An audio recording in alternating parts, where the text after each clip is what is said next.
Hello everyone, welcome to knowledge plus. इस video में आज हम लोग 66 बीपीएससी को ध्यान में रखकर करंट अफेयर को रिवाइज करेंगे। तो आइए शुरू करते हैं आज का ये वीडियो। तो सबसे पहला यहाँ पे है one nation one ration card के बारे में। तो बिहार भी 1 मई 2020 को इस योजना में शामिल कर लिया गया है। इस योजना की शुरुआत जून 2019 में की गई थी। इस योजना के तहत राशन कार्ड धारक अपने राशन कार्ड से अन्य दूसरे राज्य में सरकारी राशन दुकान से राशन ले सकता है। यह स्थिति तब लागू होगी जब राशन कार्ड धारक अपने मूल राज्य छोड़कर किसी दूसरे राज्य में रह रहा हो या कार्यरत हो। तो one nation one ration card के अंदर ये प्रोविजन है कि यदि कोई मजदूर है या फिर कोई भी आदमी है जिसको बिहार में मान लीजिए या फिर किसी अपने होम स्टेट में जो राशन मिलता था, जब वो दूसरे स्टेट में चला जाता है तभी उसको राशन वहाँ पर नहीं मिलता है। लेकिन इस योजना के आने से क्या होगा कि उसको वहाँ भी राशन मिलेगा जहाँ वो रह रहा है, लेकिन वहाँ आधा राशन ही मिलेगा, 1/2, आधा उसको अपने होम स्टेट में ही लेना पड़ेगा। ठीक है, तो आगे बढ़ते हैं। तो बिहार के राष्ट्रपति की बोधगया यात्रा, म्यांमार के राष्ट्रपति की बोधगया यात्रा है ना। म्यांमार के राष्ट्रपति के द्वारा मार्च 2020 में बोधगया का यात्रा किया गया था। वहाँ के राष्ट्रपति का क्या नाम है? तो विन मिंट है ना, उनके नाम है विन मिंट। तो अपने पत्नी के साथ आए थे। 2 दिवसीय यात्रा था, यानी 2 दिन का यात्रा था। 2020 में बोधगया में आए थे और उस समय बिहार के भवन निर्माण मंत्री थे अशोक चौधरी, उनके द्वारा जो है मतलब कि इनको स्वागत किया गया था। ठीक है, आगे यदि बिहार बजट की बात किया जाए तो 25 फरवरी 2020 को राज्य के वित्त मंत्री और उप मुख्यमंत्री सुशील मोदी द्वारा वित्तीय वर्ष 2020-21 का 2,11,761 करोड़ रुपए का राज्य बजट पेश किया गया। यह उनका 11वां बजट था। वर्तमान बजट में पिछले बजट की तुलना में प्रस्तावित आवंटन 11,260.48 करोड़ रुपए से अधिक है। बिहार का बजट 2004-05 में 23,885 करोड़ था, जो 2020-21 में 2,11,761.49 है ना, इतना करोड़ हो चुका है। यानी कि देखा जाए तो 8 गुना का वृद्धि हुआ है। 2004-05 के मुकाबले × 8 हो चुका है अभी का जो बजट है। 2012-13 को छोड़कर 2008-09 में से राजस्व अधिशेष बजट पेश किया जा रहा है। अपने बजट भाषण में वित्त मंत्री ने कहा कि बिहार ग्रीन बजट पेश करने वाला देश का पहला राज्य बना है ना। यानी ग्रीन बजट पेश करने वाला बिहार जो है देश का पहला राज्य बना है। ग्रीन बजट क्या होता है? तो ग्रीन बजट एक ऐसा क्षेत्र है जहां सरकारें अपने बजट में पर्यावरण को बेहतर बनाने के लिए मजबूत कदम उठाती है। ग्रीन बजट हमें यह बताता है कि न केवल वर्तमान बल्कि आने वाली पीढ़ियां भी स्वतंत्र और सुरक्षित हैं। ग्रीन बजट में एक्चुअली इन्वायरमेंट के लिए एक अलग से कुछ पैसा डाल दिया जाता है ना, इसीलिए उसको ग्रीन बजट बोलते हैं। वित्त मंत्री के अनुसार 3 सालों में बिहार में इतने जल संरचना, मतलब कि 1,66,962 जल संरचना, 18,840 आहर, 28,013 पईन, 1,16,000 कुआं का जीर्णोद्धार किया गया। का मतलब कि वो पहले जर्जर स्थिति में थे, उसको मरम्मत कराया गया या फिर नया बनवाया गया वहाँ पे। इसके अलावा 7174 नए जल स्रोत का निर्माण किया जाएगा अगले साल। 30,711 सरकारी भवनों में वर्षा जल संचयन की सुविधा की जाएगी। राज्य के 12 जिलों में जैविक खेती की शुरुआत किए जाने का भी वित्त मंत्री ने उल्लेख किया। यानी कि ऑर्गेनिक फार्मिंग बिहार के 12 डिस्ट्रिक्ट में किया जाएगा, उसके लिए राज्य सरकार उसको प्रोत्साहन देगी। वित्त मंत्री ने पटना शहर के वातावरण को बेहतर बनाने के लिए एक पर्यावरण संबंधी पुरानी योजना का उल्लेख किया, जिसके तहत 408 करोड़ रुपये की राशि खर्च की जाएगी। आगे भी और भी पढ़े तो बिहार सरकार का सकल घरेलू उत्पाद यानी GSDP जो होता है, ग्रॉस स्टेट डोमेस्टिक प्रोडक्ट, ठीक है, वो वर्तमान कीमतों पर मतलब नॉमिनल रेट पर यदि 2020 की कीमतों पे देखा जाए तो 6,50,797 करोड़ रुपए होने का अनुमान है, जो पिछले साल से 11.1% अधिक है। वहीं देखा जाए तो कुल प्राप्तियां उधार को छोड़कर 1,84,352 करोड़ रुपए होने का अनुमान है। यह 19,173 करोड़ रुपए या GSDP का 2.8% लक्षित है, मतलब कि इतना पैसा आने का अनुमान है। राजकोषीय घाटा की बात किया जाए तो 20,374 करोड़ रुपया है, जो GDP का मतलब स्टेट का जो GDP है उसका लगभग 3% है। पूंजीगत व्यय 47,010 करोड़ रुपया है। 47,010 मतलब पूंजीगत व्यय कहने का मतलब होता है कि ऐसा व्यय जिसमें पूंजी का निर्माण होता है, जिसमें कोई इंफ्रास्ट्रक्चर डेवलप होता है, जैसा स्कूल बनाना, रोड बनाना, कोई बिल्डिंग बनवाना, ये पूंजीगत व्यय के अंदर आता है। राजस्व व्यय कहने का मतलब हुआ कि किसी को सब्सिडी देना, स्कॉलरशिप देना, सब राजस्व व्यय के अंदर आता है। बकाया सार्वजनिक ऋण 2020-21 में इतना करोड़ रुपया था, मतलब कि 1,63,903.88 करोड़ रुपये होने का अनुमान है, जो सकल घरेलू उत्पाद का लगभग 24% है। आगे की बात किया जाए तो इस बजट में जल आपूर्ति, स्वच्छता, आवास और शहरी विकास के आवंटन की राशि में सबसे अधिक वृद्धि 8% की देखी गई, मतलब सबसे ज़्यादा पैसा जो है इन क्षेत्रों में दिया गया है, वृद्धि किया गया है। वहीं ऊर्जा के क्षेत्र में पैसा का कटौती किया गया, 48% का कमी वहाँ पे देखा गया है। इस बजट में राज्य सरकार ने शिक्षा विभाग को सबसे अधिक राशि 35,191.05 करोड़ रुपये का आवंटन किया, जो कुल बजट का लगभग 20% है, 19.3% है। इसके अलावा सड़क निर्माण के लिए 17,345 करोड़ रुपये और स्वास्थ्य सेवा के लिए 10,937.68 करोड़ रुपये आवंटित किए गए हैं। इस बजट में यानी 2020-21 में बिहार सरकार ने ग्रामीण विकास पर अपने व्यय का 12.8% आवंटित किया है ना। आगे यदि बढ़े तो आप देख सकते हैं किस विभाग को कितना राशि दिया गया है। अब आर्थिक सर्वेक्षण की बात किया जाए, जो इकोनॉमिक सर्वे होता है किसी स्टेट का या फिर कंट्री का भी, वो बजट के एक दिन पहले प्रस्तुत किया जाता है। तो 25 फरवरी को बजट आया था, तो 24 फरवरी को आर्थिक सर्वेक्षण लाया गया। बिहार के वित्त मंत्री यानी कि जो उस समय उप मुख्यमंत्री भी थे सुशील मोदी के द्वारा, उन्हीं के द्वारा लाया गया था। इसमें टोटल 14 अध्याय हैं, जिसमें पहली बार ई गवर्नेंस पे और पर्यावरण एवं जलवायु परिवर्तन पे एक नया चैप्टर डाला गया है। यानी कि 14 चैप्टर में इकोनॉमिक सर्वे को बांटा गया है, जिसमें 2 चैप्टर नया है, पहली बार आया है। एक है पर्यावरण और जलवायु परिवर्तन और एक है ई गवर्नेंस, है ना। ये 2 चैप्टर पहली बार आया है बिहार में। यहाँ पे इकोनॉमिक सर्वे में बताया गया कि 2008 मतलब कि पिछले साल में बात किया जाए तो 10.53 का नॉमिनल रेट पे यहाँ पे बढ़ोतरी देखा गया है, सॉरी रियल रेट पे। यदि रियल जीडीपी में ग्रोथ की बात किया जाए तो 10.53 था और नॉमिनल जीडीपी पर बात किया जाए तो 15.1% था। अब यहाँ पे आप कंफ्यूज हो गए हो कि रियल जीडीपी और नॉमिनल जीडीपी होता क्या है। रियल जीडीपी बोलते हैं यदि एक बेस ईयर माना जाता है, पहले ये समझ लीजिए एक बेस ईयर होता है। अभी जो है 2011-12 बेस ईयर अभी 11-12 है। तो जब हम रियल जीडीपी की बात करेंगे तो 2011-12 के रेट पे हम लोग प्राइस निकालेंगे, और नॉमिनल जीडीपी की बात किया जाएंगे तो प्रेजेंट यानी कि अभी जो चल रहा है उस पर प्राइस निकालेंगे। अब जैसे मान लीजिए कि अभी 10 kg आलू का उत्पादन है, ठीक है। तो यदि हम रियल जीडीपी निकालेंगे तो 2011-12 में जो आलू का रेट था, मान लीजिए उस समय 5 रुपये kg था तो 50 रुपया, और अभी जो रेट है मान लीजिए 30 रुपये kg तो 300 रुपया। तो हमारा रियल जीडीपी 50 रुपया हुआ, नॉमिनल जीडीपी 300 रुपये हुआ। तो ये हो गया दोनों में अंतर। तो वही देखा जाए तो रियल जीडीपी जो है बिहार में, मतलब कि रियल जीडीपी में बढ़ोतरी की बात किया जाए तो 10.53 था, और नॉमिनल जीडीपी की बात किया जाए तो 15.1% था, जो राष्ट्रीय विकास दर से अधिक है। 2018-19 में बिहार का जीएसडीपी वर्तमान कीमतों पर इतना था, यानी 5,57,490, यानी कि वर्तमान कीमतों पे बात किया जाए, नॉमिनल जीडीपी की बात किया जा रहा है। प्रति व्यक्ति आय की बात किया जाए तो रियल जीडीपी के आधार पे 33,629 रुपया था और नॉमिनल के आधार पे 47,541 रुपया है। किस क्षेत्र का कितना योगदान है आप यहाँ देख सकते हैं। प्राइमरी सेक्टर का योगदान है 21.3%।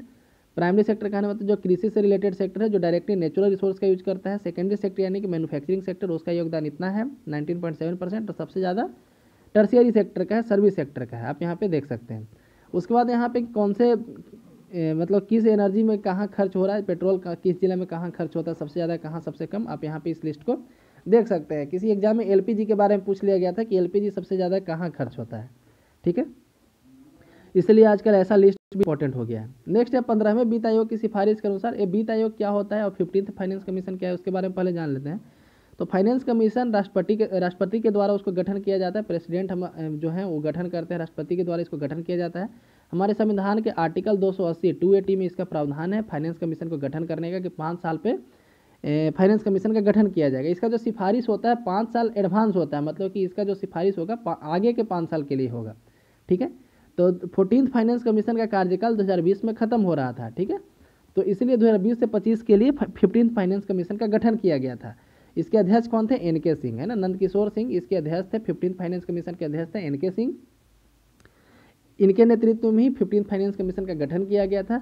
लेकिन इसी बीच हुआ क्या कि जम्मू कश्मीर जो है स्टेट से अब यूनियन टेरिटरी बन गया। पहले स्टेट था लेकिन अब जो है यूनियन टेरिटरी बन गया है जम्मू कश्मीर, ठीक है। तो जम्मू कश्मीर जब यूनियन टेरिटरी बन गया तो इसके कारण क्या करना पड़ा, फाइनेंस कमीशन अपना एक छोटा सा रिपोर्ट 1 साल के लिए 2020-21 के लिए पहले पेश कर दिया, ठीक है।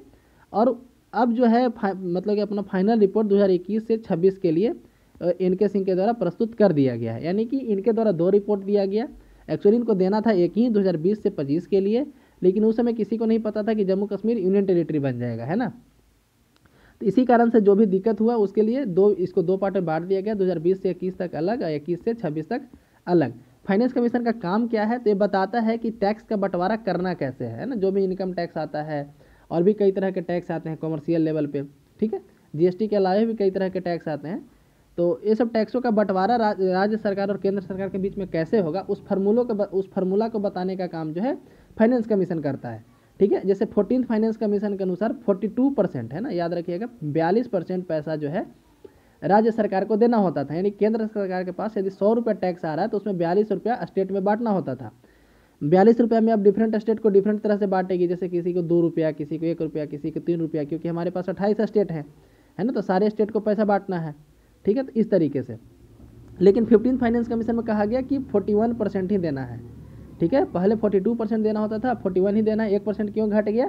क्योंकि जम्मू कश्मीर अब स्टेट नहीं रहा, और चूंकि अब वो स्टेट नहीं है तो वहाँ पे जितना भी खर्च होगा सब केंद्र सरकार का पैसा खर्च होगा, है ना, तो इसीलिए ऐसा किया गया है। तो 15th फाइनेंस कमीशन कहा था।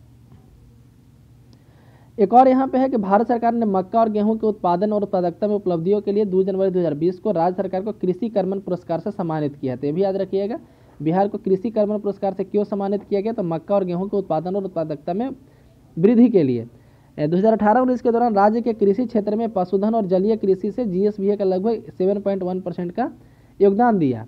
ठीक है, यदि कोई आदमी अपने खेत में ड्रिप इरीगेशन या स्प्रिंकलर से सिंचाई करना चाहता है तो उसको जो है ड्रिप इरीगेशन पे 90% और स्प्रिंकलर पे 75% का सब्सिडी दिया जाएगा। कहने मतलब जो भी खर्च होगा उस पर इतना सब्सिडी दिया जाएगा। यदि ग्रामीण क्षेत्रों में पुरुष श्रमिक संख्या का अनुपात देखें तो हम लोग 64% था, और वहीं महिला श्रमिक संख्या का अनुपात 3.8% था, है ना। तो आप यहाँ पे देख सकते हैं महिला श्रमिकों की संख्या काफ़ी कम है।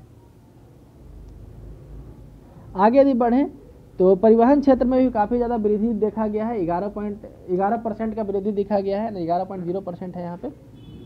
नेक्स्ट, सड़क सुरक्षा उपायों के कार्यान्वयन में सुनिश्चित किया गया है कि 15-18 के दौरान सभी प्रमुख भारतीय राज्यों में बिहार में प्रति लाख आबादी पर सड़क दुर्घटनाओं की संख्या सबसे कम है। ठीक है, बिहार में सड़क दुर्घटनाओं में मतलब प्रति लाख आबादी की बात किया जाए तो बिहार में सड़क दुर्घटनाओं की संख्या सबसे कम है, 9.3 है।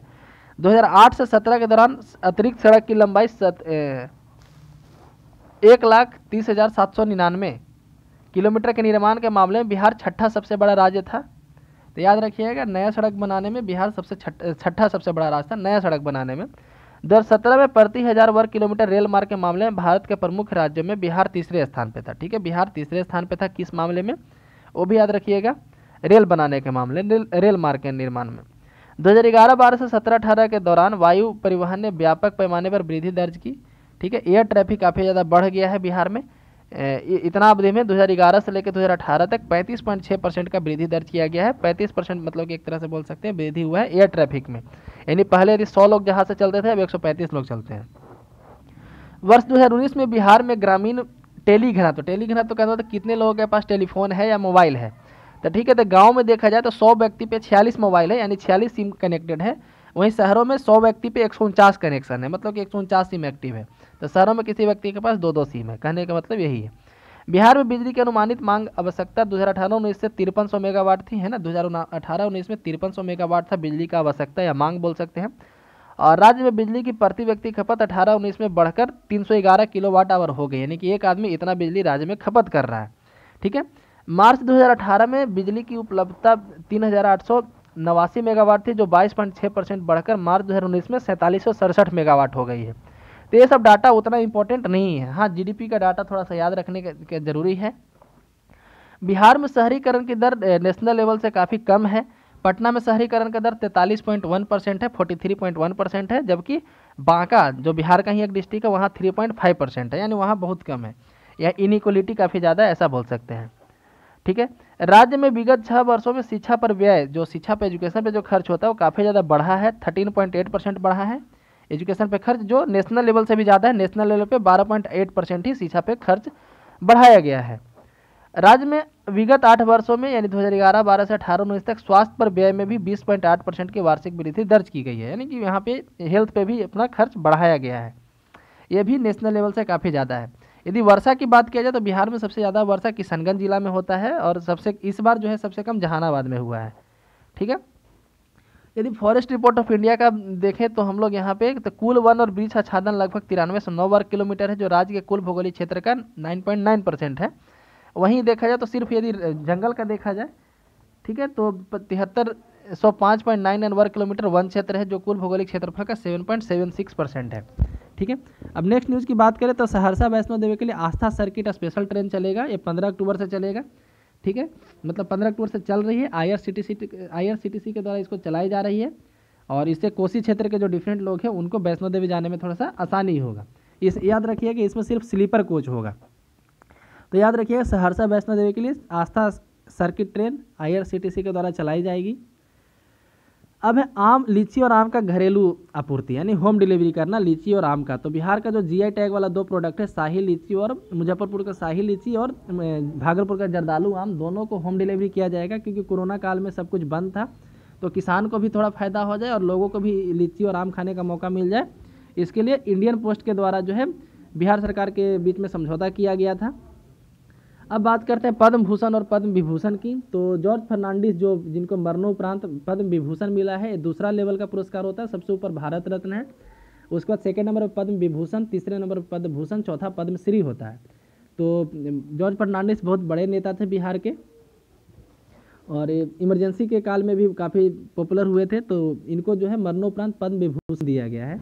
वहीं पद्मश्री कई लोगों को दिया गया, सुजय कुमार गुहा विज्ञान के क्षेत्र में, विमल कुमार जैन साहित्य और शिक्षा के क्षेत्र में, शांति जैन कला के क्षेत्र में, शांति रॉय चिकित्सा के क्षेत्र में। तो ये सब नाम मोटा मोटी याद रखिएगा। और ये जरूर याद रखिएगा कि वशिष्ठ नारायण सिंह जो काफ़ी बड़े मैथमेटिशियन थे, उनको भी जो है साइंस के सेक्टर में, मतलब कि मैथमेटिशियन थे इसलिए उनको साइंस के क्षेत्र से पद्मश्री दिया गया है।